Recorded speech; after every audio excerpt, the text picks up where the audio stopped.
Friends, నమస్తే అండి. Welcome back to my channel. ఈరోజు మన రెసిపీ పప్పు నానబెట్టడం, పిండి పులియబెట్టడం, చట్నీతో కూడా సంబంధం లేకుండా అప్పటికప్పుడు ఎంతో రుచిగా ఉండేటువంటి ఆనియన్ ఊతప్పాన్ని ఈ వీడియోలో మీతో షేర్ చేసుకోబోతున్నానండి.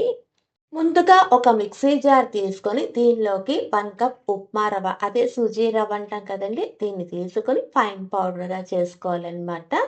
తర్వాత దీనిలోకి 1 కప్పు బియ్యపు పిండి, ఒక మీడియం సైజు బంగాళదుంప, 1 కప్పు పెరుగు, హాఫ్ కప్ వాటరు, రుచికి అనుగుణంగా ఉప్పు.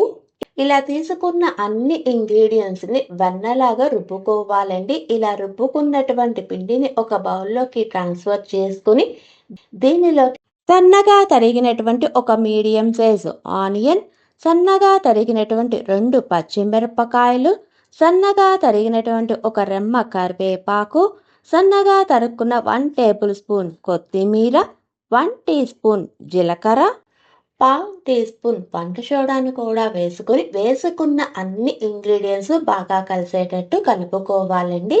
ఇలా కలుపుకున్న తర్వాత ఇక్కడ పిండి కన్సిస్టెన్సీ చూపిస్తున్నాను చూడండి, ఇలా ఉంటుంది. ఇలా రెడీ అయినటువంటి ఊతప్పం పిండిని పక్కన పెట్టుకొని పొయ్యి వెలిగించి ప్యాన్ పెట్టుకుని ప్యాన్ అన్నది బాగా వేడెక్కిన తర్వాత 3 గరిటెల పిండిని తీసుకుని ఊతప్పం వేసుకుంటున్నానమాట. ఇలా వేసుకున్నటువంటి ఊతప్పం పైన సన్నగా తరుక్కున్నటువంటి మీకు ఇష్టానికి అనుగుణంగా ఉల్లిపాయ ముక్కలను వేసుకోండి. తర్వాత దీనిలోకి సన్నగా తరుక్కున్నటువంటి కొన్ని పచ్చిమిరపకాయ ముక్కలు, కొన్ని టమాటా ముక్కలను కూడా వేసుకొని దీని చుట్టూరుగా కొంచెం ఆయిల్ అన్నది స్ప్రెడ్ చేసుకొని మూత పెట్టుకుని ఫ్లేమ్ అన్నది లో టు మీడియం ఫ్లేమ్ మధ్యలోనే పెట్టుకుని కుక్ చేసుకోవాలండి. దీని చుట్టూరుగా కొంచెం ఆయిల్ అన్నది వేసుకుని ఒక్క 30 సెకండ్స్ మాత్రమే ఉంచుకుని డిష్ అవుట్ చేసుకోవటమేనండి.